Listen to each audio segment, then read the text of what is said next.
Lenora. Lenora is different from others. Years of perfect stitching experience.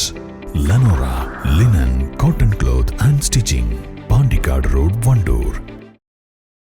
KPCC working president സ്ഥാനമേൽക്കുന്നതിനു മുൻപ് A P. Anilkumar MLA. മുൻ മന്ത്രി ആര്യടൻ മുഹമ്മദിന്റെ വീട്ടിലെത്തി ഭാര്യ പി.വി. മറിയുമ്മയെ സന്ദർശിച്ച അനുഗ്രഹം വാങ്ങി.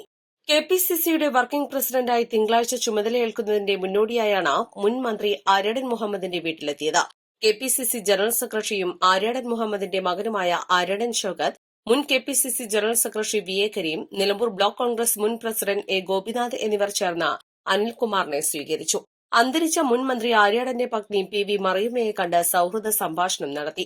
കഴിഞ്ഞുള്ള ദിവസം കെ.പി.സി. പ്രസിഡന്റ് ചാർജ് എടുക്കുകയാണ്. അപ്പോൾ അതിന് മുമ്പായിട്ട് മലപ്പുറം ജില്ല നമ്മൾ രൂപീകരിച്ച കാലം മുതൽ ജില്ലയിലെ കോൺഗ്രസ് പ്രസ്ഥാനത്തെ കെട്ടിപ്പടുക്കുന്നതിൽ ഏതാണ്ട് 6 പതിറ്റാണ്ട് കാലത്തോളം പ്രവർത്തിച്ച ശ്രീ ആര്യാടൻ മുഹമ്മദ് മലപ്പുറം ജില്ല മാത്രമല്ല മലബാറിലും കേരളത്തിലും ഒരുപാട് സംഭാവനകൾ നൽകിയ കോൺഗ്രസിൻ്റെ ഏറ്റവും പ്രധാനപ്പെട്ട നേതാക്കളിൽ ഒരാളായിരുന്നു. അതുകൊണ്ട് തന്നെ അദ്ദേഹത്തിൻ്റെ വീട് സന്ദർശിക്കുക എന്നുള്ളത് എൻ്റെ ഒരു കർത്തവ്യമാണ്, കടമയാണ് എന്നുള്ളതുകൊണ്ടാണ് ഇതിന് മുമ്പായിട്ട് ഇവിടേക്ക് വന്നത്. ഈ ഉപതെരഞ്ഞെടുപ്പ് വരുമ്പോൾ അത് 2 സീറ്റാവും, അടുത്ത പൊതു തെരഞ്ഞെടുപ്പ് വരുമ്പോൾ അത് 4 സീറ്റാവും കോൺഗ്രസിന്.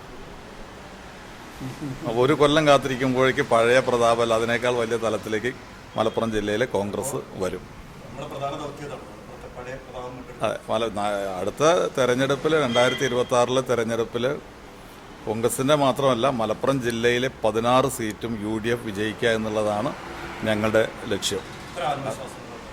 അത് 100% ആത്മവിശ്വാസമുണ്ട്. വെറുതെ വെറും വാക്ക് പറയുന്നതല്ല, രാഷ്ട്രീയ സാഹചര്യമൊക്കെ അങ്ങനെയാണ്. അതുകൊണ്ട് എന്തായാലും നിലമ്പൂർ ഉപതെരഞ്ഞെടുപ്പിൽ തന്നെ ഞങ്ങൾക്ക് 2 അത് കഴിഞ്ഞാൽ പിന്നെ അത് വരുമ്പോഴേക്ക് 16 സീറ്റും ജയിക്കും. അതോടെ അതിൽ 4 സീറ്റ് കോൺഗ്രസിന് ഇപ്പോൾ നിലവിലുണ്ട്. ആ 4 സീറ്റും കോൺഗ്രസ് വിജയിക്കും. ആര്യാടന്റെ പത്നിയുടെ രോഗവിവരങ്ങളും അന്വേഷിച്ചറിഞ്ഞു. കോൺഗ്രസിനെ ജില്ലയിൽ പഴയ പ്രതാപത്തിലേക്ക് തിരിച്ചു കൊണ്ടുവരുമെന്നും നിലമ്പൂർ ഉപതെരഞ്ഞെടുപ്പ് കഴിയുന്നതോടെ കോൺഗ്രസിന് ജില്ലയിൽ നിന്നും 2 MLA-മാർ ഉണ്ടാകുമെന്നും അദ്ദേഹം പറഞ്ഞു.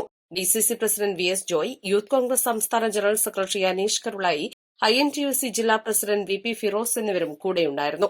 East live, Nilambur.